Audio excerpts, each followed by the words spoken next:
देखिएगा क्वेश्चन क्या कहता है, क्वेश्चन ये कहता है यहाँ पर analysis of data is the process of, analysis of data is the process, analysis की क्या प्रोसेस होती है, यानी एनालिसिस कैसी प्रोसेस है, क्वेश्चन सिंपल सा पूछा है। एनालिसिस मतलब एक्चुअली में होता क्या है, तो एनालिसिस कैसी प्रोसेस है, उसके अंदर क्या क्या आते हैं वो ऑप्शन के अकॉर्डिंग पूछा है। पहला ऑप्शन है इंस्पेक्टिंग आता है, सेकंड ऑप्शन है क्लीनिंग आता है, थर्ड ऑप्शन है ट्रांसफॉर्मिंग आता है, फोर्थ ऑप्शन है ऑल ऑफ दीज आते हैं। चले एनालिसिस के अंदर क्या क्या आते हैं, आंसर आपको देना है। चलेगा, इस क्वेश्चन का जो बिल्कुल राइट आंसर है वो ऑप्शन नंबर डी है, सभी आते हैं। एनालिसिस के अंदर इन्फेक्शन आता है, इंस्पेक्शन मतलब जानते हैं ना, इंस्पेक्टिंग करना मतलब एक तरह के ऑब्जर्वेशन ही करना, ठीक है। उसके अलावा क्लीनिंग आता है, यानी इंस्पेक्टिंग करके डाटा कलेक्ट किया, क्लीन करने के बाद उसको क्लीन किया, उसके बाद उसको ट्रांसफॉर्मिंग किया, और तीनों सारी जो तीनों ऑप्शन है सारे मिलकर क्या होते हैं, डाटा का एनालिसिस करवाया जाता है। ये प्रोसेस ही क्या होती है, डाटा एनालिसिस होती है। उम्मीद है समझ में आ गया होगा। चलिएगा आगे बढ़ते हैं नेक्स्ट क्वेश्चन पर। नेक्स्ट क्वेश्चन यहां पर है quantitative data analysis, quantitative analysis are, क्या पूछा है, क्वांटिटेटिव एनालिसिस आर, सिंपल सा क्वेश्चन है।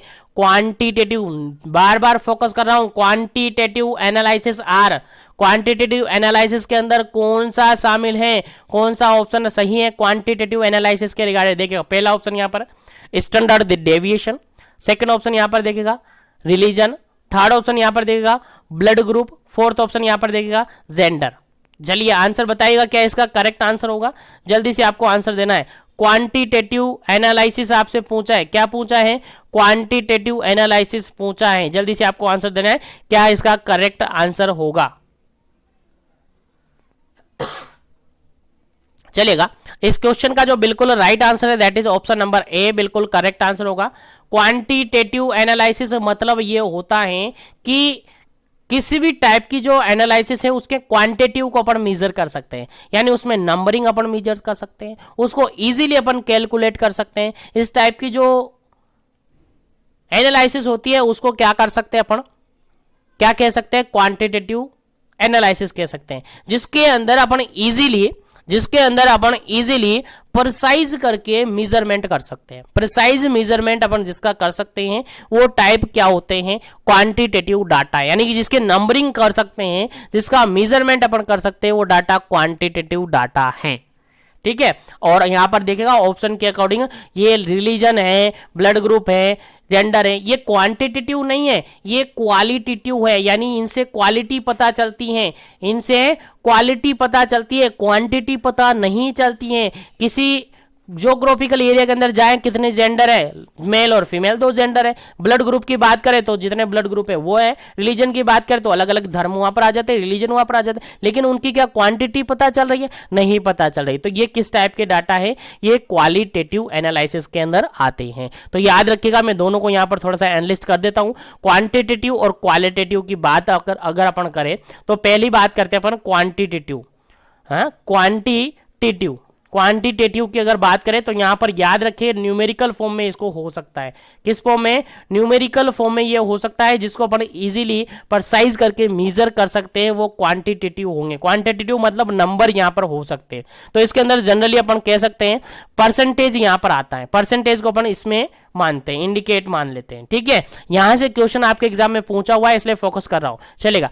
उसके अलावा क्या मानते हैं सर, इसके अंदर जो सेंट्रल टेंडेंसी आपने पढ़ी होगी, सेंट्रल पढ़ी होगी, नहीं पढ़ी होगी, तो चलेगा। मेन स्टैटिक्स तो पढ़ी होगी, आई थिंक स्टैटिक्स तो पढ़ी होगी, हाँ सर हमने स्टैटिक्स पढ़ी है। तो मेन, मोड, मीडियन, ये तो आपने पढ़ी होगी। मीडियन अच्छी तरीके से आपने पढ़ी होगी, स्टैटिक्स के अंदर, रिसर्च के अंदर आपने पढ़ी होगी सर, हाँ पढ़ी है। और स्टैंडर्ड डेविएशन, ये सारी जो एनालिसिस की प्रोसेस है, सारे जो एनालिसिस के मेथड हैं, ये सारे कहां पर आते हैं, ये न्यूमेरिकल फॉर्म में होते हैं और ये क्वांटिटेटिव एनालिसिस के अंदर आते हैं। याद रखिएगा क्या क्या आते हैं, परसेंटेज आता है, आपका मीन मोड मीडियन है, स्टैंडर्ड डेविएशन है, ग्राफिकल प्रेजेंटेशन है, ये सारे आपके क्वांटिटेटिव एनालिसिस के अंदर आते हैं। अब बताएंगे सर क्वालिटेटिव के अंदर क्या आता है। क्वालिटेटिव के अंदर अगर अपन बात करें तो इसमें केवल क्वालिटेटिव यानी इनको न्यूमेरिकल फॉर्म में नहीं रखा जा सकता है, नॉन न्यूमेरिकल अपन इसको मानते हैं, नॉन न्यूमेरिकल मानते हैं यानी इनको न्यूमेरिकल फॉर्म में नहीं रखा जा सकता है, इनको प्रिसाइज करके मेजरमेंट नहीं किया जा सकता है। इस टाइप का जो एनालिसिस होगा वो क्वालिटेटिव एनालिसिस होगा। अगर यहां पर अपन बात करें तो रिलीजन, जितने भी रिलीजन आते हैं, जितने भी धर्म आ जाते हैं, वो कहां आ जाते हैं आपके क्वालिटेटिव के अंदर, क्योंकि ये क्वालिटी पर डिपेंड है। दूसरा आपका जेंडर यानी सेक्स आ जाता है। उसके बाद अगर अपन बात करें तो यहां पर हाइट वेट आ जाता है। हाइट वेट मतलब कोई पर्सन लंबा है, कोई बोना है, यानी टेल और शॉर्ट आ जाता है, टेल और शॉर्ट यहां पर आ जाता है। उसके अलावा अगर बात करें तो ब्लड ग्रुप यहां पर आ जाता है। तो ये सारे क्वालिटेटिव एनालिसिस के अंदर आते हैं। तो उम्मीद है आप साथ में नोट करते जा रहे होंगे अपने नोटबुक उठाकर, तो नोट भी करते रहिएगा या फिर स्क्रीनशॉट ले लीजिएगा ताकि आपको आगे इनकी जानकारी रहे और अगर ऐसे क्वेश्चन आपके एग्जाम में आए तो आप इजीली सोल्व कर पाए। चलेगा, उम्मीद करता हूं यहां तक आपको समझ में आ गया होगा। तो मैं आगे बढ़ता हूं नेक्स्ट क्वेश्चन पर। चलेगा, नेक्स्ट क्वेश्चन आपके सामने है 112 नंबर क्वेश्चन, 112 नंबर क्वेश्चन, काफी इंपोर्टेंट है और 100% अभी जो मैं क्वेश्चन बता रहा हूं, अभी जो क्वेश्चन बता रहा हूं और इस सेशन के अंदर जो क्वेश्चन बता रहा हूं 100% इस क्वेश्चन है। 4 से 5 क्वेश्चन आपके एग्जाम में देखने को मिलेंगे, 4 से 5 क्वेश्चन, और एज इट इज बिना लैंग्वेज चेंज किए आपको क्वेश्चन देखने को मिल सकते हैं। इसीलिए कंसंट्रेशन के साथ सेशन को लीजिएगा और कंटिन्यूअसली बने रहेगा इसी तरीके से सेशन में जीवन एजुकेशन के साथ। और जो भी चैनल पर पहली बार विजिट कर रहे हैं चैनल को जरूर सब्सक्राइब कर ले ताकि इसी तरीके से कंटिन्यू सेशन उनको मिल सके। चलिएगा आगे बढ़ते हैं, इस क्वेश्चन पर पढ़ते हैं क्या है question.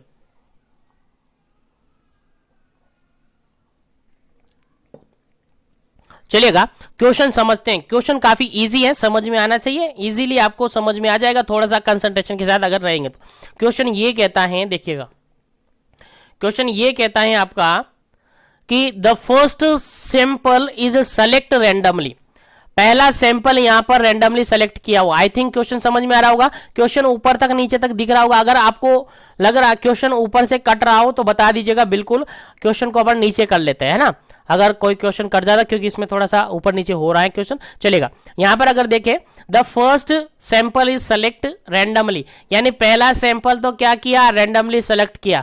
Then remaining sample is draw using the systematical pattern, और उसके बाद के जो रिमेनिंग सैंपल बचे हैं उनको सिस्टेमेटिकली पैटर्न के अंदर क्या लिया, ड्रॉ किया। तो इस टाइप का जो कलेक्शन आता है सैंपल कलेक्शन, और किस टाइप का सैंपलिंग टेक्निक आती है, किस टाइप की सैंपलिंग टेक्निक के अंदर ऐसा होता है कि फर्स्ट सैंपल तो रैंडमली सेलेक्ट कर लिया, उसके बाद रिमेनिंग जो सैंपल है वो सिस्टेमेटिकली सेट करके सिस्टेमेटिकली सेलेक्ट किए। तो इस टाइप की जो सैंपल टेक्निक होती है वो किस टाइप की सैंपल टेक्निक्स होती है, आंसर आपको देना है। पहला ऑप्शन यहां पर देखिएगा, पहला ऑप्शन यहां पर simple random sampling, second option यहां पर है systematic random sampling, third option यहां पर है स्ट्रेटिफाइड रैंडम सैंपलिंग, और फोर्थ ऑप्शन है क्लस्टर रैंडम सैंपलिंग।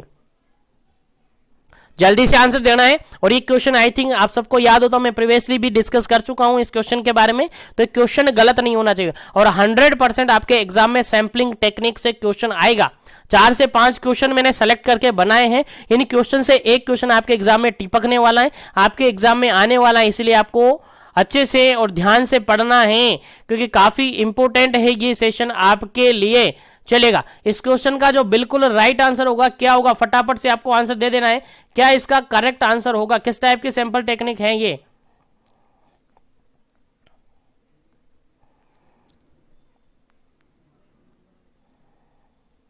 चलेगा, ये जो सैंपलिंग टेक्निक है वो है आपकी option number second, option number B बिल्कुल करेक्ट आंसर है। सिस्टेमेटिक रैंडम सैंपलिंग है, सिस्टेमिक रैंडम सैंपलिंग है। सर कैसे है, इसमें तो रैंडमली सैंपल किया जा रहा है, सिस्टेमेटिकली कैसे हुआ, तो मैं बताऊं आपको, समझने की कोशिश कीजिएगा। यहां पर क्या किया जा रहा है, यहां पर क्या किया जा रहा है, मान के चलेगा ये कम्युनिटी है, समझने की पूरी कोशिश करवाऊंगा, समझाने की पूरी कोशिश करवाऊंगा, समझना आपके ऊपर है। चलेगा, यहां पर ये कम्युनिटी है और कम्युनिटी के अंदर क्या है, पॉपुलेशन है, पॉपुलेशन है। अब जैसे कि मान के चलिए आप रिसर्चर हैं, आप डाटा कलेक्शन करने के लिए जा रहे हैं, और जा रहे हैं तो यहां पर गए, कम्युनिटी के अंदर गए, पहले तो आपने क्या किया, दो सैंपल यहां से उठा लिए रेंडमली, दो सैंपल आपने यहां से रेंडमली उठा लिए। अब आपको लगा नहीं अपन क्या करें, एक सिस्टम बनाकर सिस्टम से ले ले। अगर सिस्टम बनाकर हम सिस्टम से ले ले तो काम होगा। देखिए अगर मैंने यहां से दो सैंपल उठा लिए रेंडमली, तो ये टाइप की अगर यहां तक ही काम है तो फिर ये टाइप की जो सैंपलिंग होगी वो सिंपल रैंडम सैंपलिंग होगी। गए कम्युनिटी से दो लोग उठाए और चले आए, बस हो गया हमारा random sampling. That is simple random sampling. यानी सिंपल रैंडम सैंपलिंग इसमें कुछ नहीं किया जाता है, कम्युनिटी में गए और सैंपल उठाकर लेकर आ गई। तो इस टाइप की जो सैंपलिंग होगी वो क्या होगी, आपकी सिंपल रैंडम सैंपलिंग होगी। अब गए कम्युनिटी के अंदर और कम्युनिटी के अंदर दो सैंपल तो हमने पहले तो सिस्टमेटिकली नहीं उठाए, पहले तो हमने दो सैंपल ऐसे ही उठा लिए। अब हमने कहा कि कुछ लोगों को सेलेक्ट कर लिया यहाँ पर और उनका एक सीरीज यहाँ पर बना ली, एक लाइन यहाँ पर बनवा ली और लाइन बनाने के बाद 20 कैंडिडेट का मैंने यहाँ पर लाइन बना दी। अब मैंने क्या किया, पहले तो फर्स्ट वाला सैंपल मैंने रैंडमली यहाँ पर सेलेक्ट कर लिया, ठीक है। पहला यहाँ पर लाइन मैंने बनवा दी लोगों की और लोगों की लाइन में से पहला सैंपल मैंने रैंडमली उठा लिया, ठीक है। एक सैंपल मैंने रैंडम से उठा लिया। अब जो सैंपल रैंडम से उठाया वहां से मैंने क्या किया, सिस्टमेटिक बना लिया कि मैंने पहले के बाद तीसरा सैंपल मैंने यहां से उठाया, उसके बाद फिफ्थ सैंपल मैंने यहां से उठाया, फिर 7 सैंपल मैंने यहां से उठाला, फिर 9 सैंपल मैंने यहां से उठाला। यानी पहले तो रैंडमली सैंपल सेलेक्ट किया, उसके बाद एक सिस्टम मैंने बना दिया। तो इस टाइप की जो सिस्टम, इस टाइप की जो टेक्निक होगी वो सिस्टेमिक रैंडम सैंपलिंग होगी। यानी सिस्टेमेटिक भी हुआ है उसके अंदर और रैंडम भी हुआ है, दोनों ही अगर हुआ है that is a systemic random sampling. First तो हमने रैंडमली लिया, उसके बाद सिस्टम अगर हमने फॉलो कर लिया तो इस टाइप की जो टेक्निक्स होगी that is a systemic random sampling technique होगी। याद रहे, कभी भूलना नहीं है। क्वेश्चन आपके एग्जाम में रिपीट हो सकता है, क्वेश्चन आपके एग्जाम में आ सकता है, इसलिए बिल्कुल भी परेशान होने की जरूरत नहीं है, बिल्कुल भी समझने की जरूरत नहीं है। केवल बस क्लास के अंदर बैठे और क्लास के अंदर समझने की कोशिश करें और ऑटोमेटिकली भेजे में घुस जाएगा। चलिए, उम्मीद है समझ में आपको आ गया होगा। क्वेश्चन यहां पर क्या था, क्वेश्चन ये था कि पहले तो रैंडमली सेलेक्ट किया, उसके बाद हमने सिस्टमेटिक पैटर्न फॉलो किया। तो इस टाइप की जो सैंपलिंग टेक्निक होगी वो आपकी सेकंड होगी, यानी सिस्टमिक सैंपलिंग टेक्निक होगी, सिस्टमिक रैंडम सैंपलिंग होगी, ठीक है। आई थिंक समझ में आ गया होगा सिस्टमिक रैंडम सैंपलिंग क्या होती है। चलेगा, आगे बढ़ते हैं नेक्स्ट क्वेश्चन पर। और नेक्स्ट क्वेश्चन आपके सामने है, देखिएगा क्वेश्चन समझते हैं क्या कहता है। क्वेश्चन ये कहता है, 113 नंबर क्वेश्चन है, in which sampling techniques that divide the population into the homogeneous group or strata। Question यहां पर क्या बन गया, देखिए समझने की पूरी कोशिश करना है। यहां पर क्वेश्चन ये है कि कौन सी ऐसी सैंपलिंग टेक्निक्स होती हैं जिसके अंदर पॉपुलेशन को होमोजीनस स्ट्रेटा के अंदर, ग्रुप के अंदर डिवाइड कर दिया जाता है। किस टाइप की सैंपलिंग टेक्निक्स के अंदर ऐसा होता है? तो ऑप्शन के अकॉर्डिंग आपको आंसर देना है, फिर इसका करेक्ट आंसर आपको बताया जाएगा। चलेगा, पहला ऑप्शन यहां पर देखेगा simple random sampling, second option देखेगा systemic random sampling, third option देखेगा स्ट्रेटिफाइड रैंडम सैंपलिंग और फोर्थ ऑप्शन देखेगा क्लस्टर रैंडम सैंपलिंग। जल्दी से आपको आंसर देना है, क्या करेक्ट आंसर है। यानी होमोजीनस ग्रुप यहां पर बना लिया जाता है और होमोजीनस ग्रुप बनाकर उनसे सैंपल कलेक्ट किए जाते हैं। तो ऐसी टेक्निक्स क्या होती हैं, जल्दी से आपको आंसर देना है।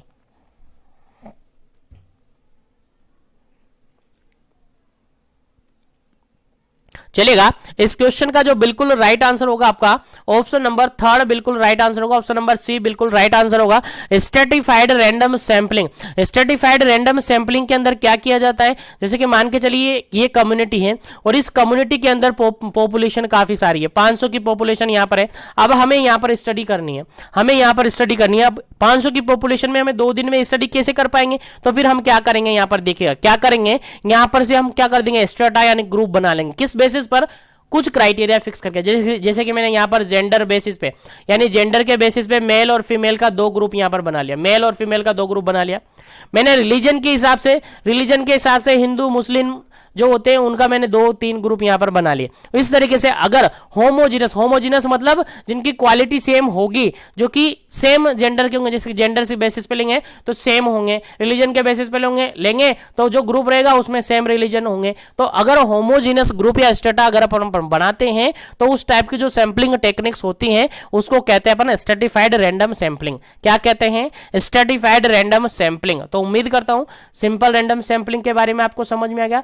सिंपल रैंडम सैंपलिंग तो डायरेक्टली कम्युनिटी में गए और सिंपली कुछ नहीं किया, रैंडमली 2-5 लोग उठाए और उनसे डाटा कलेक्ट कर लिया, बस हो गया सिंपल रैंडम सैंपलिंग।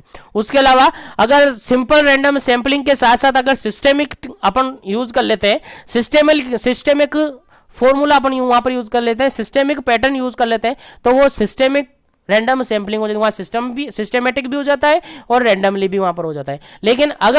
लेकिन अगर अपन पॉपुलेशन को ग्रुप बना लेते हैं, ग्रुप किस बेसिस पे, होमोजीनस ग्रुप अगर अपन बनाते हैं तो वो स्ट्रेटिफाइड रैंडम सैंपलिंग होता है। सर क्लस्टर में भी ग्रुप ही बनाए जाते हैं, लेकिन वहां ऐसा कोई नॉर्म नहीं होता है कि होमोजीनस बनाएंगे, कैसे भी बना लेते हैं, मेल हो फीमेल हो, कोई सा भी रिलीजन हो, कोई सा मतलब मिक्सचर ग्रुप बन जाता है, तो वो क्लस्टर बन जाता है, क्लस्टर रैंडम सैंपलिंग हो जाता है। तो उम्मीद है चारों रैंडम सैंपलिंग के रिगार्डेड जो रैंडम सैंपलिंग होती है, चारों टेक्निक्स आपको समझ में आ गई। 100% यहां से आपके एग्जाम में क्वेश्चन पूछा जाएगा, इसलिए चारों रैंडम सैंपलिंग आपको समझ में आ गई होगी। अगर फिर भी कोई डाउट है, कमेंट सेक्शन आपके लिए खाली है, या इंस्टाग्राम आईडी मैंने डिस्क्रिप्शन बॉक्स में डाल रखी है, वहां से आप डायरेक्टली मुझे कॉन्टेक्ट कर सकते हैं, वहां से डायरेक्टली कोई भी डाउट है आप पूछ सकते हैं। चलेगा, नेक्स्ट क्वेश्चन की अगर बात करें, नेक्स्ट क्वेश्चन है आपके पास 114 नंबर 114 नंबर क्वेश्चन है,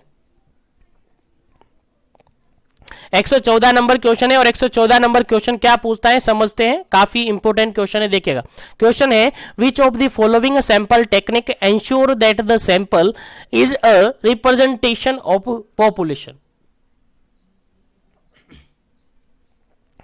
क्वेश्चन क्या कह रहा है, क्वेश्चन सिंपल सा ये कह रहा है कि which of the following sample technique, किस सैंपल टेक्निक के अंदर ensure that the sample is representation of the population, representation of the population, की जो सैंपल कलेक्ट किया है वो पूरी पॉपुलेशन का जैसा ही। क्वेश्चन समझ में आया ना, क्वेश्चन ये कहता है, मान के चलिए ये पॉपुलेशन है, अब यहां से मान के चलिए कोई भी सैंपल यहां से कलेक्ट किया, तो ये सैंपल यहां से कलेक्ट करने के बाद ऐसा इंश्योर होता है कि ये सैंपल है पॉपुलेशन ही है, यानी सैंपल पॉपुलेशन को रिप्रेजेंट करे, सैंपल पॉपुलेशन को रिप्रेजेंट करे। तो इस टाइप की जो सैंपल टेक्निक्स आप काम में लेते हैं वो सैंपल टेक्निक्स कौन सी है, यानी इस टाइप से हमने सैंपल लिया है, इस टेक्निक से हमने सैंपल लिया है कि वो डायरेक्टली पॉपुलेशन को रिप्रेजेंट करे, तो इस टाइप की जो सैंपल टेक्निक्स होती है वो कौन सी होती है। क्वेश्चन आपको समझ में आ गया, अब आंसर आपको देना है। पहला ऑप्शन यहां पर देखेगा स्नोबॉल सैंपलिंग,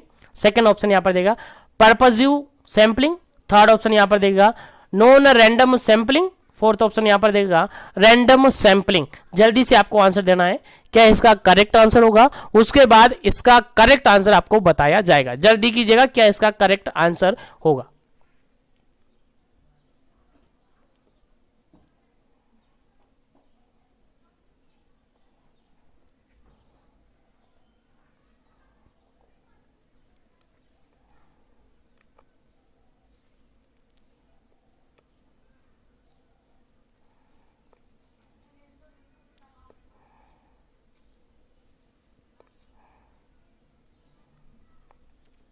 चलेगा, इस क्वेश्चन का जो बिल्कुल राइट आंसर है वो आपका होगा ऑप्शन नंबर डी, बिल्कुल राइट आंसर होगा। Just a minute, option number D बिल्कुल राइट आंसर होगा आपका, रैंडम सैंपलिंग। देखिए रैंडम सैंपलिंग में क्या किया जाता है, कोई फिक्स नहीं किया जाता है, कहां से भी कहीं से भी कोई भी रैंडमली उठा लिया जाता है। मैंने कहा यहां पर एक कम्युनिटी है और कम्युनिटी के अंदर पॉपुलेशन है, कम्युनिटी के अंदर पॉपुलेशन है, हम गए कम्युनिटी में और यहां से कोई भी 5 जने उठा लिए, 5 लोग उठा लिए और हमने कहा कि ये इनकी जो क्वालिटी है वो आपकी डायरेक्टली किससे डिपेंड करती है, किसको रिप्रेजेंट करती है, सर इस कम्युनिटी को रिप्रेजेंट करती है। यहाँ की जो क्वालिटी है वो सारी किस पर रिप्रेजेंट करती है, कम्युनिटी पर प्रेजेंट करती है। तो इस टाइप का जो अपन सैंपल कलेक्ट करते हैं वो होता है आपका रैंडम सैंपलिंग टेक्निक्स। कौन सी सैंपलिंग टेक्निक होती है, रैंडम सैंपलिंग टेक्निक्स होती है, याद रखिएगा, भूलना नहीं है बिल्कुल भी। काफी इंपॉर्टेंट क्वेश्चन है, रैंडम सैंपलिंग के रूप में बिल्कुल आपको समझ में आ गया होगा, ऐसी मैं उम्मीद करता हूं। और इसी उम्मीद के साथ आगे बढ़ते हैं नेक्स्ट क्वेश्चन पर, आगे बढ़ते हैं नेक्स्ट क्वेश्चन पर। नेक्स्ट क्वेश्चन आपके सामने काफी इंपॉर्टेंट क्वेश्चन है, देखिएगा काफी इंपॉर्टेंट क्वेश्चन है। यहां तक जो भी क्वेश्चन मैंने समझाया आपको समझ में आ गए होंगे, ऐसी उम्मीद करता हूं। इसी के साथ नेक्स्ट क्वेश्चन की बात करते हैं। नेक्स्ट क्वेश्चन है आपका 115 नंबर क्वेश्चन और काफी इंपॉर्टेंट है, देखिएगा 115 नंबर क्वेश्चन है, स्नोबॉल सैंपलिंग इज, जो स्नोबॉल सैंपलिंग होती है वो किस टाइप की सैंपलिंग टेक्निक्स होती हैं। पहला ऑप्शन है क्वाटा सैंपलिंग होती है, सेकंड ऑप्शन है पर्पसिव सैंपलिंग टेक्निक्स होती हैं, थर्ड ऑप्शन है नॉन रैंडम सैंपलिंग होती है और फोर्थ ऑप्शन है रैंडम सैंपलिंग होती हैं। चलेगा, आंसर आपको देना है किस टाइप की सैंपलिंग टेक्निक्स होती हैं। Snowball sampling. स्नोबॉल सैंपलिंग किस टाइप की रैंडम सैंपलिंग होती है कि नॉन रैंडम होती है, पर्पजिव होती है या फिर क्वार्टा सैंपलिंग होती है। जल्दी से आपको आंसर देना है किस टाइप की सैंपलिंग टेक्निक्स ये होती है, जल्दी से कीजिएगा।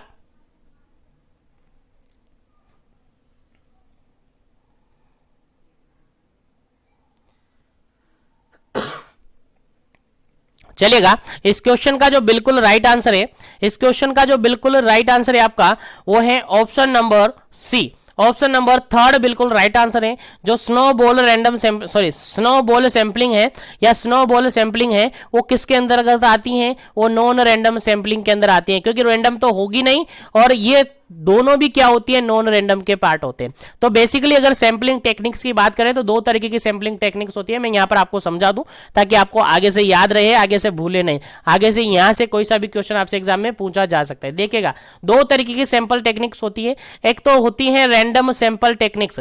कौन सी? रैंडम सैंपल टेक्निक्स होती हैं। दूसरी होती है non random sampling techniques. Non random sampling techniques, दो तरीके के सैंपल टेक्निक्स हो गई, रैंडम और नॉन रैंडम। ठीक है, रैंडम सैंपलिंग टेक्निक्स के अंदर पहली रैंडम सैंपलिंग आती है, that is a simple random sampling.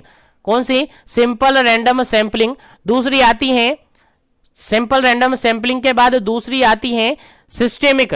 कौन सी आती है? Systemic random sampling. Systemic random sampling. Third आती है स्ट्रेटिफाइड। कौन सी आती है? थर्ड आती है stratified random sampling. Stratified random sampling. Fourth आती है यहां पर cluster random sampling. Cluster random sampling. तो चार सैंपल टेक्निक्स आती हैं रैंडम सैंपलिंग के अंदर। Systemic random sampling, simple random sampling, stratified random sampling और क्लस्टर रैंडम सैंपलिंग। अगर नॉन रैंडम सैंपलिंग की बात की जाए जिसके अंदर किसी भी टाइप से कोई रैंडमली सिलेक्शन नहीं किया जाता है, बिल्कुल सिस्टमेटिकली अपने हिसाब से सिलेक्शन किया जाता है, तो इसके अंदर आती है पहली सैंपलिंग टेक्निक आती है, that is a purposive sample technique. कौन सी? Purposive sample techniques. Purposive sample technique. दूसरी सैंपल टेक्निक्स आती है यहां पर कन्वेनियंट सैंपल टेक्निक्स। कौन सी? Convenient sample technique. Convenient sample techniques. और थर्ड सैंपल टेक्निक्स आती है यहां पर, that is quota sample techniques. Quota sample techniques. और फोर्थ यहां पर आती है that is snowball random sampling. कौन सी आती है? Snowball random sampling, sorry snowball sample techniques. तो बेसिकली दो सैंपल टेक्निक्स होती है। पहली सैंपल टेक्निक्स होती है that is random sampling technique, जिसके अंदर चार आती हैं, simple random sampling, systemic random sampling, stratified random sampling और क्लस्टर रैंडम सैंपलिंग। उसके अलावा अगर नॉन रैंडम सैंपलिंग की बात करें तो इसके अंदर आती है purposive, convenient sample techniques, quota sampling technique और स्नोबॉल सैंपल टेक्निक्स। तो चार दोनों के अंदर होगी और चारों के नाम आपको याद होने चाहिए, क्योंकि जैसे ये क्वेश्चन आपसे पूछा है, 115 नंबर का क्वेश्चन आपसे पूछा है, वैसे आपसे कोई सा भी क्वेश्चन पूछा जा सकता है। यहां पर डायरेक्ट क्या क्वेश्चन पूछा है कि स्नोबॉल जो सैंपलिंग टेक्निक्स है किस टाइप की सैंपलिंग टेक्निक है। आपका आंसर क्या गया था? Option number C, non random में। देखिए कहां पर है स्नोबॉल, ये रही स्नोबॉल, किसके अंदर है? नॉन रैंडम के अंदर आता है। आपका आंसर क्या गया? ये गया। लेकिन ये कब समझ में आएगा? जब आपको चारों यहां पर याद होगी, दोनों सैंपल टेक्निक्स आपको याद होगी, तभी ये क्वेश्चन का आंसर आपसे हो पाएगा। इसलिए नोटबुक उठाकर नोट कर लीजिएगा या स्क्रीनशॉट ले लीजिएगा ताकि आपको याद रहे। चलेगा, आगे बढ़ता हूं मैं नेक्स्ट क्वेश्चन पर। उम्मीद करता हूं यहां तक सब कुछ आपको समझ में आ गया होगा। चलेगा, नेक्स्ट क्वेश्चन आपके सामने काफी इंपॉर्टेंट है। देखिएगा, क्वेश्चन ये कहता है selection of predefined just a minute selection of predefined number of subject from specific subgroup of population। Question यहां पर यह कह रहा है कि हम क्या कर रहे हैं, इस तरीके से सैंपल टेक्निक्स कर रहे हैं जहां पर पहले से ही predefined number of subject अपन चेक कर रहे हैं, यानी पहले से ही डिफाइन किया गया नंबर, उतने सब्जेक्ट हम क्या कर रहे हैं, सेलेक्ट कर रहे हैं। कहां से? स्पेसिफिक ग्रुप के अंदर से। स्पेसिफिक पॉपुलेशन का पहले से ही हमने एक पॉपुलेशन में से एक सब ग्रुप स्पेसिफाई कर लिया था।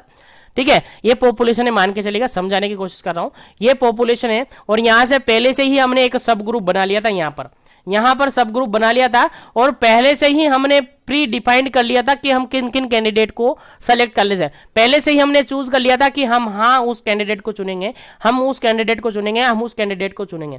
तो अगर ऐसे ही पहले से ही डिफाइंड नंबर ऑफ सब्जेक्ट अपन चुन रहे हैं एक स्पेसिफिक सब ग्रुप में से, तो वो किस टाइप की सैंपल टेक्निक्स होगी, आंसर आपको देना है। क्वेश्चन आई थिंक आपको समझ में आ गया होगा। पहला ऑप्शन यहाँ पर क्वाटा सैंपलिंग, सेकंड ऑप्शन है यहाँ पर पर्पजिव सैंपलिंग, और थर्ड ऑप्शन यहाँ पर non random sampling, fourth option है यहाँ पर रैंडम सैंपलिंग। चलेगा, आंसर आपको देना है क्या इसका करेक्ट आंसर होगा। पहले से ही predefined number of subject को चूज किया जा रहा है एक स्पेसिफिक सब ग्रुप में से, तो वो किस टाइप की सैंपलिंग टेक्निक्स होगी। आई थिंक आप सबको समझ में आ गया होगा ये किस टाइप की सैंपलिंग टेक्निक्स होगी। आपका आंसर जाता है यहां पर option number first. Option number first बिल्कुल करेक्ट आंसर है। यहां पर क्वाटा सैंपलिंग टेक्निक्स होगी। क्वाटा सैंपलिंग टेक्निक्स के अंदर ऐसा होता है जो कि एक नॉन रैंडम टेक्निक्स मानी जाती है। नॉन रैंडम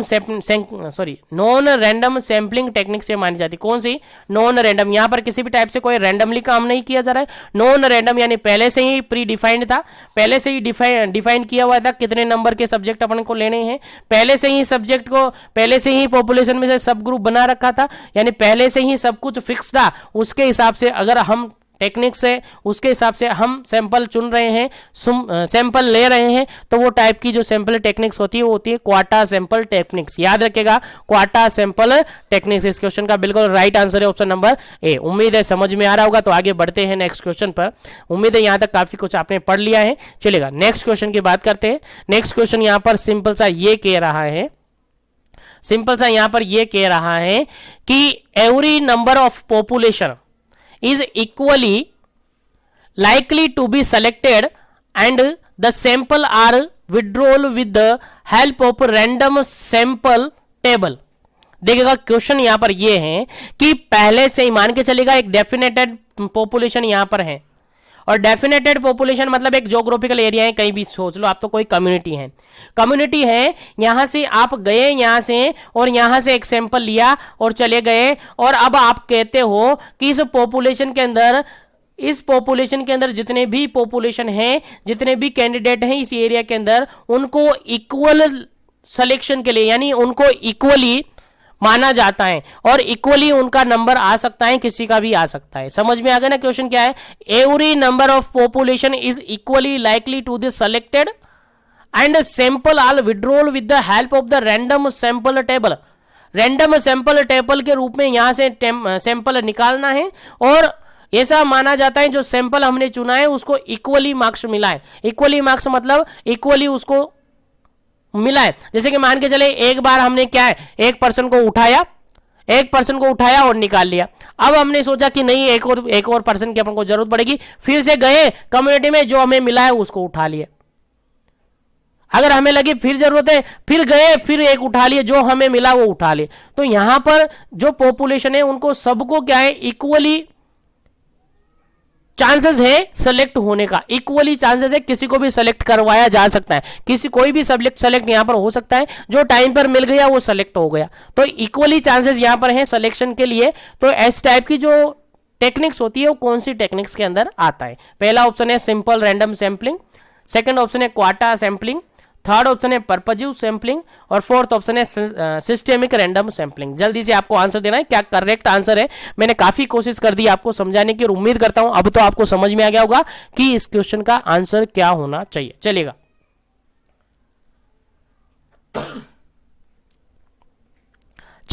इस क्वेश्चन का जो बिल्कुल राइट आंसर है आपका वो है ऑप्शन नंबर फर्स्ट आंसर है। सिंपल रैंडम सैंपलिंग इसमें हो रही है, किसी भी टाइप का कोई सिस्टम यहां पर यूज नहीं हो रहा है, कोई पर्पजिव नॉन रैंडम तो ये हो ही नहीं, नॉन रैंडम तो ये तो नॉन रैंडम के नाम है, तो ये तो है ही नहीं, तो बिल्कुल ये तो हो ही नहीं सकते, और सिस्टेमिक यूज है ही नहीं, तो सिंपल रैंडम सैंपलिंग है। इस सिस्टम रैंडम सैंपलिंग के अंदर जो पॉपुलेशन होती है, जो टारगेटेड पॉपुलेशन हमने मानी है कि हाँ हमने इस पॉपुलेशन से सैंपल लेना है, तो उनको इक्वली चांसेस होते हैं कि उनका सिलेक्शन हो जाए।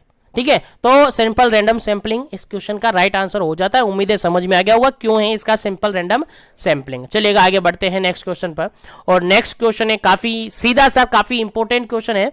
The central birth and death registration act was passed इन।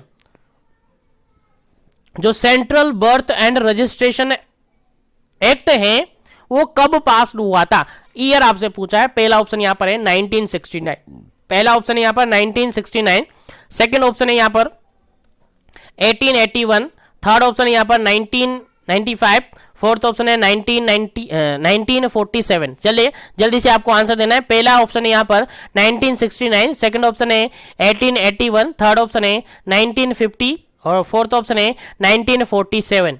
1969, 1881, 1950, 1947। चलिए जल्दी से आपको आंसर देना है। क्या इसका करेक्ट आंसर है central birth and death registration act was passed. कब पास्ड हुआ था central birth and death registration? उम्मीद है सबको याद है, जिसको याद नहीं है वो याद कर लीजिएगा, आपके एग्जाम में डायरेक्टली पूछा जा सकता है। ऑप्शन नंबर फर्स्ट बिल्कुल करेक्ट आंसर है, ऑप्शन नंबर फर्स्ट बिल्कुल करेक्ट आंसर है। 1969 बिल्कुल करेक्ट आंसर है। 1969 बिल्कुल करेक्ट आंसर है, याद रखिएगा 1969 बिल्कुल करेक्ट आंसर है इस क्वेश्चन का। Central birth and death registration जो करवाया जाता है उसका जो एक्ट आया था सबसे पहले कब आया था? 1969 के अंदर आया था। कब आया था याद रखेगा, भूलना नहीं है, हमेशा आपको याद रखना है, कभी भूलना नहीं है। इस क्वेश्चन को काफी इंपॉर्टेंट है ये क्वेश्चन आपके एग्जाम पॉइंट ऑफ व्यू से। चलेगा इस क्वेश्चन का आंसर आपको समझ में आ गया, 1969 बिल्कुल राइट आंसर है। चलेगा आगे बढ़ते हैं नेक्स्ट क्वेश्चन पर, और नेक्स्ट क्वेश्चन आपके सामने है, देखिएगा नेक्स्ट क्वेश्चन आपके सामने है। A sample registration system was started in India. India के अंदर जो सैंपल रजिस्ट्रेशन स्टार्ट होता है, सैंपल रजिस्ट्रेशन सिस्टम स्टार्ट हुआ था, वो कब हुआ था इंडिया के अंदर? क्वेश्चन सिंपल सा समझ में आ गया। Sample registration system was started in India, India के अंदर कब हुआ था? पहला ऑप्शन यहां पर 1969 में, सेकंड ऑप्शन यहां पर 1965 में, थर्ड ऑप्शन यहां पर 1960 में, फोर्थ ऑप्शन यहां पर 1985 के अंदर। जल्दी से आपको आंसर देना है, क्या इसका करेक्ट आंसर है सैंपल रजिस्ट्रेशन सिस्टम कब स्टार्ट हुआ था इंडिया के अंदर? जल्दी से आपको आंसर देना है, क्या इसका करेक्ट आंसर होगा, फिर आपको इसका आंसर बताया जाएगा और फिर आगे बढ़ेंगे नेक्स्ट क्वेश्चन पर। चलिएगा इस क्वेश्चन का जो बिल्कुल राइट आंसर है that is option number C, बिल्कुल राइट आंसर है। 1960 बिल्कुल राइट आंसर है। 1960 में सैंपल रजिस्ट्रेशन सिस्टम स्टार्ट हुआ था, याद रखिएगा, भूलना नहीं है, इंपॉर्टेंट क्वेश्चन है, आपके एग्जाम में पूछा जा सकता है। चलिएगा आगे बढ़ते हैं नेक्स्ट क्वेश्चन पर, आगे बढ़ते हैं नेक्स्ट क्वेश्चन पर। नेक्स्ट क्वेश्चन आपके सामने है 120 नंबर क्वेश्चन, 120 नंबर क्वेश्चन। यहां पर केता क्या है देखिएगा, both birth and death are to the registered within, मतलब कि यहां पर क्वेश्चन ये पूछा है कि बर्थ और डेथ दोनों के रजिस्ट्रेशन करवाए जाते हैं विद इन कितने दिनों के अंदर करवा दिए जाने चाहिए? आपका आंसर क्या जाएगा, फटाफट से आंसर दीजिएगा। पहला ऑप्शन है यहां पर 1 मंथ के अंदर बर्थ एंड डेथ रजिस्ट्रेशन करवा देना चाहिए। सेकंड ऑप्शन है 1 ईयर के अंदर, 1 साल के अंदर। थर्ड ऑप्शन है 45 दिन, 45 डेज के अंदर, 45 दिन के अंदर। और फिफ्थ ऑप्शन है, सॉरी फोर्थ ऑप्शन है यहाँ पर डी ऑप्शन है 21 डेज के अंदर। जल्दी से आपको आंसर देना है, क्या इसका करेक्ट आंसर है? पहला ऑप्शन यहाँ पर 1 मंथ, सेकंड ऑप्शन है यहाँ पर 1 ईयर, थर्ड ऑप्शन है 45 ईयर, फोर्थ ऑप्शन यहाँ पर 21 डेज।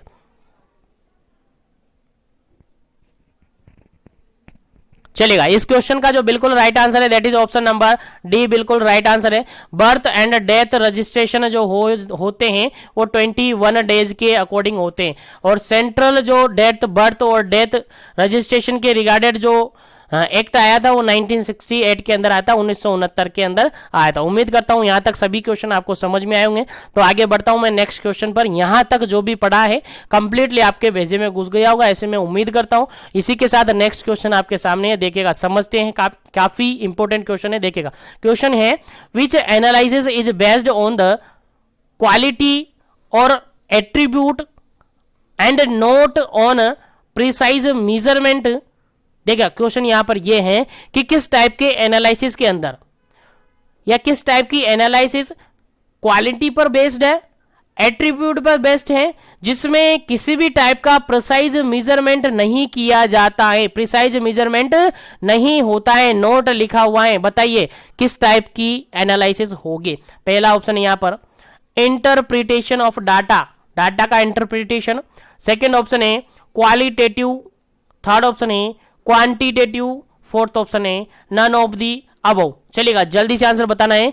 ऐसी कौन सी एनालिसिस है जो कि क्वालिटी और एट्रीब्यूट पर बेस्ड है, जिसके अंदर किसी भी टाइप का प्रिसाइज मैनेजमेंट नहीं होता है, सॉरी प्रिसाइज मेजरमेंट नहीं होता है। उम्मीद है समझ में आ गया हो, क्योंकि इस क्वेश्चन के बारे में पहले ही मैंने आपको बता दिया था। तो इस क्वेश्चन का राइट आंसर आपको देना है, फटाफट से राइट आंसर आपको देना है, फटाफट से दे दीजिएगा ताकि आगे बढ़े अपन नेक्स्ट क्वेश्चन पर। चलेगा, देखिएगा क्वेश्चन के अंदर ही इसका आंसर है, देखिएगा सिंपल सा आंसर है। क्वालिटी यहां पर है, एट्रीब्यूट कर रहा है और किसी भी टाइप का कोई यहां पर मेजरमेंट नहीं हो रहा है। तो मेजरमेंट तो किसके अंदर होता है सर? क्वांटिटेटिव के अंदर होता है। तो क्वांटिटेटिव तो होगा ही नहीं, क्योंकि मेजरमेंट तो होगा ही नहीं, यहां पर मेजरमेंट तो हो ही नहीं रहा है, यहां पर नन ऑफ दी अबव होगा ही नहीं। और यहां पर देखिएगा इंटरप्रिटेशन ऑफ डाटा होगा नहीं, यहां पर क्या होगा? क्वालिटी होगा, क्योंकि क्वेश्चन के अंदर ही लिखा हुआ है साफ साफ क्वालिटी। तो बिल्कुल राइट आंसर आपका क्या हो जाता है? Second number option, qualitative analysis. क्या होगा? क्वालिटेटिव एनालिसिस बिल्कुल करेक्ट आंसर होगा इस क्वेश्चन का। आपका बिल्कुल राइट आंसर है क्वालिटेटिव डाटा। उम्मीद करता हूं सबको समझ में आ गया होगा। तो आगे बढ़ते हैं नेक्स्ट क्वेश्चन पर। नेक्स्ट क्वेश्चन पर बढ़ते हैं, लेकिन नेक्स्ट क्वेश्चन के साथ ही अगर चैनल को सब्सक्राइब नहीं किया है, फर्स्ट टाइम चैनल पर विजिट कर रहे हैं, तो चैनल को सब्सक्राइब करके बेल आइकन कॉल पे प्रेस कर ले, ताकि इसी तरीके से सेशन आपको मिलते रहे। और अगर अभी तक आपने मिशन एजुकेशन ऐप डाउनलोड नहीं किया तो कर लीजिएगा, ताकि उससे रिगार्डेड जानकारी आपको मिलती रहे। चलेगा, वहां पर टेस्ट सीरीज अवेलेबल करवा रखी है, उसको भी ज्वाइन कर लीजिएगा ताकि वहां से बेनिफिट आपको हो सके। चलेगा, नेक्स्ट क्वेश्चन है 122 नंबर क्वेश्चन, और ये क्वेश्चन काफी इंपोर्टेंट है। और ये क्वेश्चन आपके एग्जाम के अंदर रिपीट हो चुका है 3 बार, रिपीट हो चुका है 3 बार। क्वेश्चन सिंपल सा ये है, sex ratio is used to describe. Sex ratio क्या होता है, किसको कहते हैं सेक्स रेशियो? लिंगानुपात क्या है? सिंपल सा क्वेश्चन ये है। पहला ऑप्शन देखें, ऑप्शन के अकॉर्डिंग आंसर। पहला ऑप्शन ये है नंबर ऑफ मेल पर 1000 फीमेल। सेकेंड ऑप्शन है नंबर ऑफ फीमेल पर 1000 मेल। थर्ड ऑप्शन है नंबर ऑफ मेल पर 1000 बर्थ। फोर्थ ऑप्शन है नंबर ऑफ फीमेल पर बर्थ, पर 1000 बर्थ। चलिए जल्दी से आपको आंसर देना है, क्या इसका करेक्ट आंसर होगा, फिर इसका सही आंसर आपको बताया जाएगा। जल्दी कीजिएगा।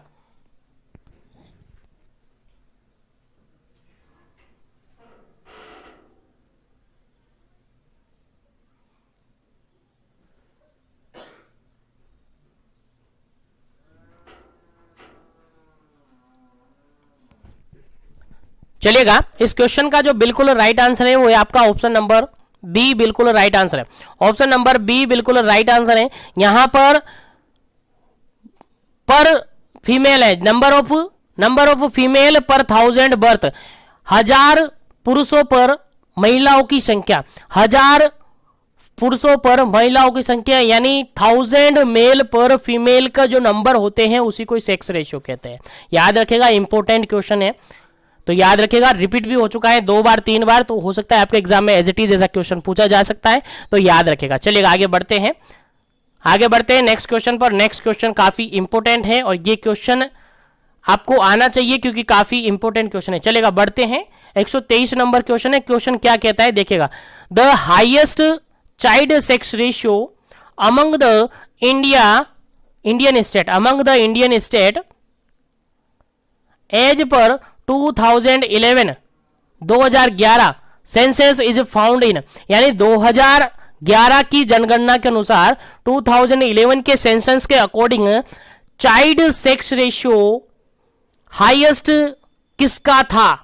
इंडिया की बात की जा रही है। इंडिया के अंदर जो स्टेट है उनमें सबसे ज्यादा चाइल्ड सेक्स रेशियो किसका था इंडिया के अंदर 2011 के सेंसस के अनुसार, 2011 के सेंसस के अनुसार। ऑप्शन पढ़ते हैं। पहला ऑप्शन है हरियाणा, सेकंड ऑप्शन है उत्तर प्रदेश, थर्ड ऑप्शन है केरला, फोर्थ ऑप्शन है अरुणाचल प्रदेश। चलेगा, जल्दी से आपको आंसर देना है, क्या इसका करेक्ट आंसर होगा? हरियाणा, उत्तर प्रदेश, केरला और अरुणाचल प्रदेश। चलिए जल्दी से आपको आंसर बताना है, क्या इसका करेक्ट आंसर है। उम्मीद है सभी को याद होगा, जिसको याद नहीं है वो याद रखे, जिसको याद नहीं है वो याद रखे। काफी इंपॉर्टेंट क्वेश्चन है आपके एग्जाम पॉइंट ऑफ व्यू से। चलेगा। इस क्वेश्चन का जो बिल्कुल राइट आंसर है, जिसको याद नहीं है वो याद रखेगा, क्वेश्चन का बिल्कुल राइट आंसर है that is option number D, बिल्कुल राइट आंसर है। अरुणाचल प्रदेश इसका बिल्कुल राइट आंसर है। देखिएगा चाइल्ड सेक्स रेशियो की बात की जा रही है, यहाँ पर किसकी बात की जा रही है, चाइल्ड सेक्स रेशियो की बात की जा रही है। अगर यहाँ पर डायरेक्टली चाइल्ड को हटा दिया जाए तो फिर इसका ऑप्शन चेंज हो जाता है। इसका ऑप्शन फिर राइट आंसर क्या होगा, केरला हो जाएगा, क्योंकि केरल की सबसे ज्यादा है, केरला की सबसे ज्यादा लिंगानुपात है, हाईएस्ट सेक्स रेशियो होता है केरला का। ठीक है, याद रखिएगा 2011 की जनगणना के अनुसार 2011 के सेंसस के अकॉर्डिंग अगर अपन देखें सेक्स रेशियो तो केरला का सबसे ज्यादा है। लेकिन अगर चाइल्ड सेक्स रेशियो की बात की जाए तो फिर क्या होगा, अरुणाचल प्रदेश इसका बिल्कुल करेक्ट आंसर है। तो इस क्वेश्चन के अंदर आपसे पूछा था child sex ratio, highest child sex ratio, तो आपका आंसर जाएगा आपका option number D. Option number D बिल्कुल राइट जाएगा। अरुणाचल प्रदेश बिल्कुल करेक्ट आंसर है। उम्मीद करता हूं आपको याद है, नहीं याद है तो याद रखेंगे। चलिएगा आगे बढ़ते हैं। यहीं पर क्वेश्चन को चेंज करके केवल और केवल यहां पर क्वेश्चन पूछा है poorest child sex ratio among the Indian state in 2011 census is found. 2011 के सेंसस के अनुसार, 2011 के सेंसस के अनुसार चाइल्ड सेक्स रेशियो में सबसे पुअरेस्ट कौन सा स्टेट है, सबसे कम सेक्स रेशियो चाइल्ड का कहां पर अवेलेबल है, वो आपसे पूछा 2011 की सेंसस के अनुसार। चलेगा, ऑप्शन है, पहला ऑप्शन है हरियाणा, सेकंड ऑप्शन है उत्तर प्रदेश, फोर्थ ऑप्शन है गुजरात और फोर्थ ऑप्शन है यहां पर बिहार। ठीक है, ए ऑप्शन है हरियाणा, बी ऑप्शन है उत्तर प्रदेश, सी ऑप्शन है गुजरात और डी ऑप्शन है बिहार। चलिएगा जल्दी से आपको आंसर देना है। क्या इस क्वेश्चन का सही आंसर है, 124 नंबर क्वेश्चन का क्या सही आंसर है। चलेगा, सबसे कम चाइल्ड सेक्स रेशियो किसकी है, आपका आंसर यहां पर बनता है, आपका आंसर यहां पर बनता है option number first, Haryana. Haryana का चाइल्ड सेक्स रेशियो सबसे कम है, हरियाणा का चाइल्ड सेक्स रेशियो सबसे कम है, याद रखिएगा। सबसे ज्यादा की बात की जाए तो कौन है, अरुणाचल प्रदेश है। सबसे ज्यादा की बात की जाए तो कौन है, अरुणाचल प्रदेश है। और सबसे कम की बात की जाए तो हरियाणा है, याद रखिएगा, भूलना नहीं है। चलेगा आगे बढ़ते हैं नेक्स्ट क्वेश्चन पर। नेक्स्ट क्वेश्चन यहां पर देखिएगा, जो क्वेश्चन मैंने बोला था वही क्वेश्चन आ गया है, द हाईएस्ट सेक्स रेशियो। अब यहाँ चाइल्ड है, अडल्ट है, डेफिनेट नहीं बताया, केवल यहां पर सेक्स रेशियो पूछा है, तो यहां पर अडल्ट की बात होगी।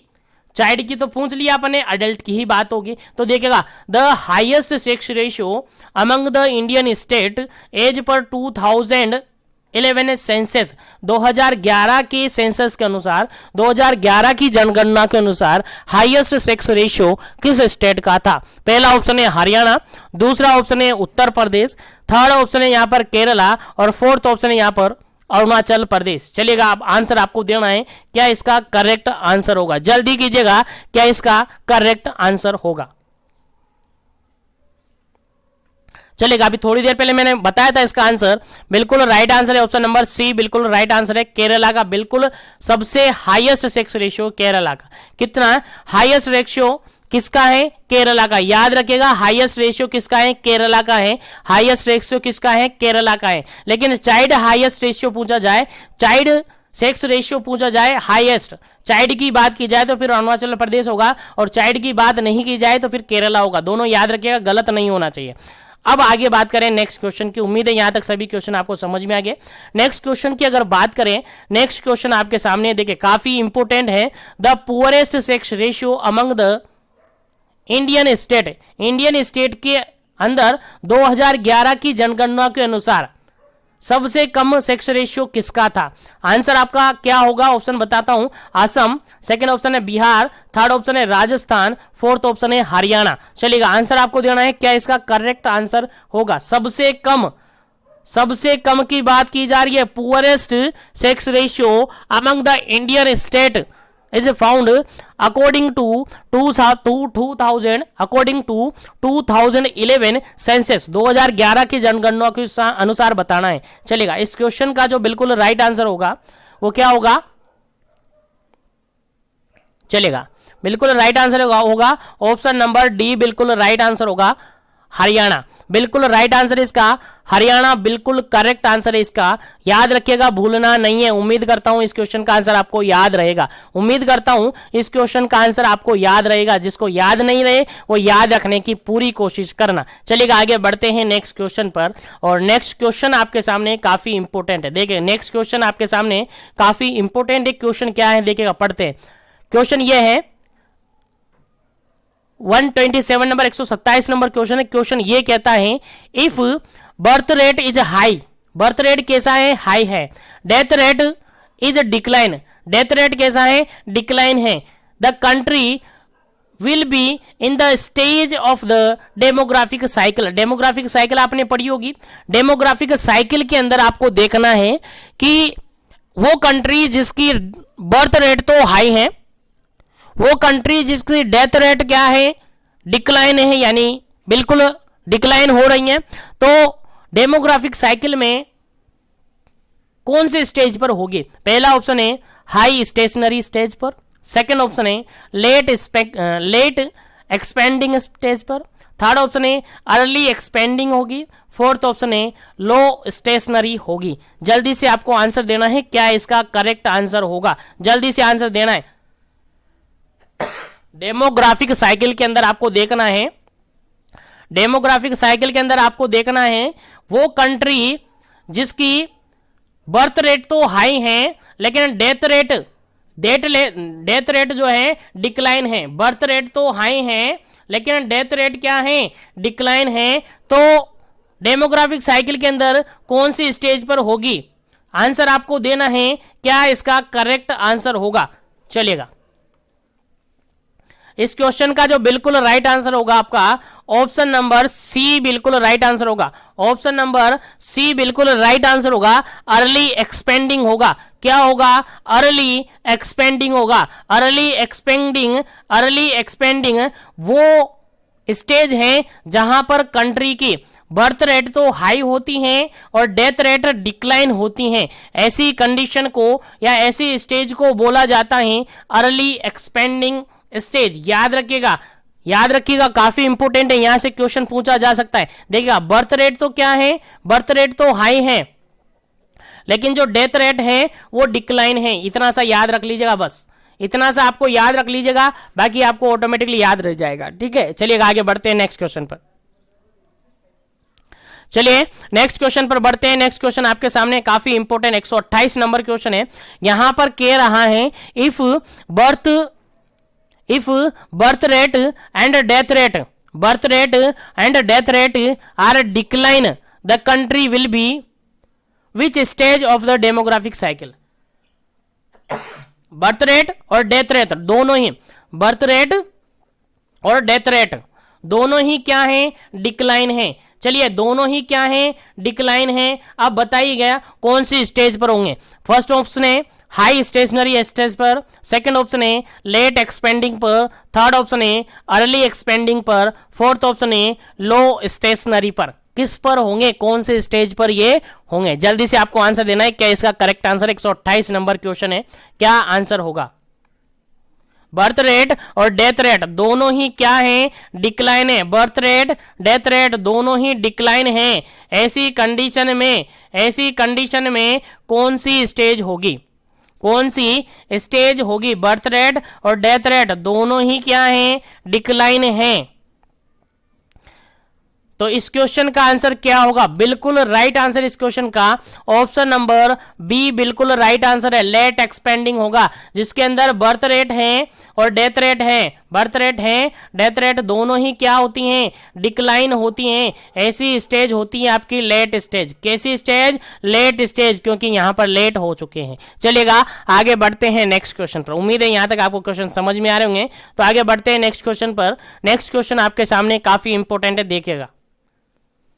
क्वेश्चन यहां पर यह है कि बर्थ रेट तो लो है, डेथ रेट भी लो है। बर्थ रेट लो है, डेथ रेट भी लो है। The country will in which stage of demographic cycle. अब डेमोग्राफिक साइकिल के अंदर वो कैसे स्टेज पर होगी, डेमोग्राफिक साइकिल के अंदर कैसे स्टेज पर होगी जब बर्थ रेट और डेथ रेट दोनों ही लो हैं।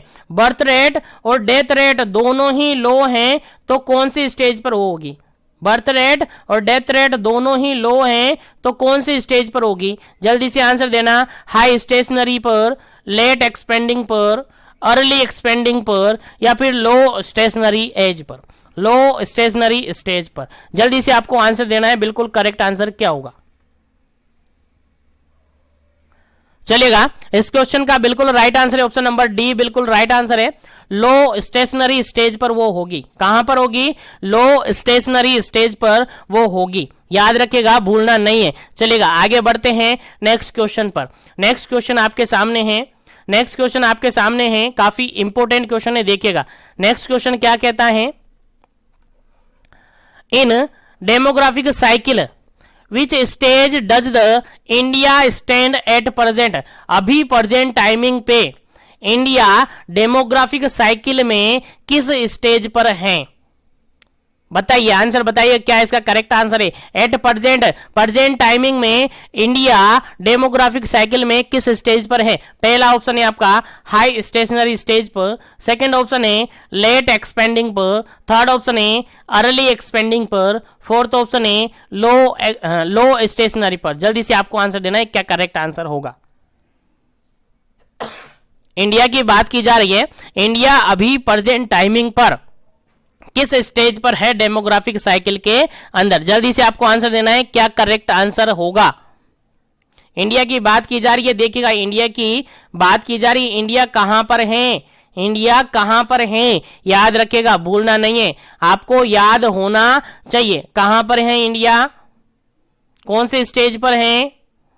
ठीक है, चलेगा, इस क्वेश्चन का राइट आंसर होगा ऑप्शन नंबर बी, बिल्कुल राइट आंसर होगा। याद रख लीजिएगा और नोटबुक उठा लीजिएगा, नोटबुक में नोट करते रहेगा, क्योंकि ये क्वेश्चन आपके एग्जाम में पूछे जाएंगे 100%।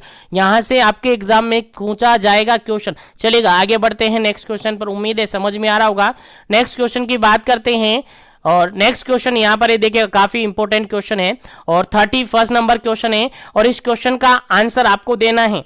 इस क्वेश्चन का आंसर आपको देना है 131 नंबर क्वेश्चन है। क्वेश्चन क्या कहता है, देखिएगा। If birth rate is high and death rate is which stage of demographic cycle? Demographic की कौन सी साइकिल पर यह होगा, जिसकी बर्थ रेट भी क्या है? हाई है, डेथ रेट भी क्या है? हाई है। तो ये कौन सी स्टेज पर होगा? पहला ऑप्शन यहां पर देखेगा, पहला ऑप्शन यहां पर देखेगा high stationary stage, second option है late expanding stage, third option है अर्ली एक्सपेंडिंग स्टेज, और फोर्थ ऑप्शन है लो स्टेशनरी। जल्दी से इस क्वेश्चन का आंसर आपको कमेंट करना है। क्वेश्चन का आंसर कैसे कमेंट करना है? क्वेश्चन का आंसर आपको कमेंट करना है, लिखना है आपको पी फॉर पेपर, पेपर कौन सा? फर्स्ट, और इसके अंदर आंसर आपको लिखना है, क्वेश्चन नंबर लिखना है 131 131, और आपको आंसर सबमिट करना है ABCD। कैसे भी आंसर आप सेट कर सकते हैं, ऐसे नहीं करें तो डायरेक्ट आप 31 31 लिखकर कमेंट सेट कर दीजिएगा ABCD। समझ जाएंगे कि इस क्वेश्चन का राइट आंसर आपने क्या दिया है। चलेगा, आज के लिए इतना ही, मिलेंगे नेक्स्ट क्वेश्चन के अंदर, क्योंकि आज के क्वेश्चन के इतने ही, बाकी क्वेश्चन सेशन थोड़ा लंबा हो गया है। नेक्स्ट सेशन के अंदर रिमेनिंग क्वेश्चन को अपन डिस्कस करेंगे। बाकी उम्मीद करता हूं सभी क्वेश्चन आपको अच्छी तरीके से समझ में आएंगे। जो भी मैंने एक्सप्लेन किया है वो आपने नोट किया होगा, जो भी इंपॉर्टेंट पॉइंट थे वो आपने नोट कर लिए होंगे। जिसने नहीं किए हो वो भी करते रहिए, क्योंकि इसी तरीके से सेशन आपको मिलते रहेंगे। और जो भी कैंडिडेट अभी जुड़े हुए सेशन को एक बार से लाइक और शेयर कर दीजिएगा। और जो भी कैंडिडेट अभी तक पहली बार विजिट कर रहे हैं या बार बार विजिट करते हैं लेकिन चैनल को सब्सक्राइब नहीं किए हैं, वो कर लीजिएगा, ताकि इसी तरीके से सेशन उनको मिलते रहे। बाकी आज के लिए इतना ही, मिलूंगा नेक्स्ट सेशन के अंदर जल्द ही। जब तक के लिए wish you all the best. Thank you very much for joining this session. Have a nice day. Thank you very much.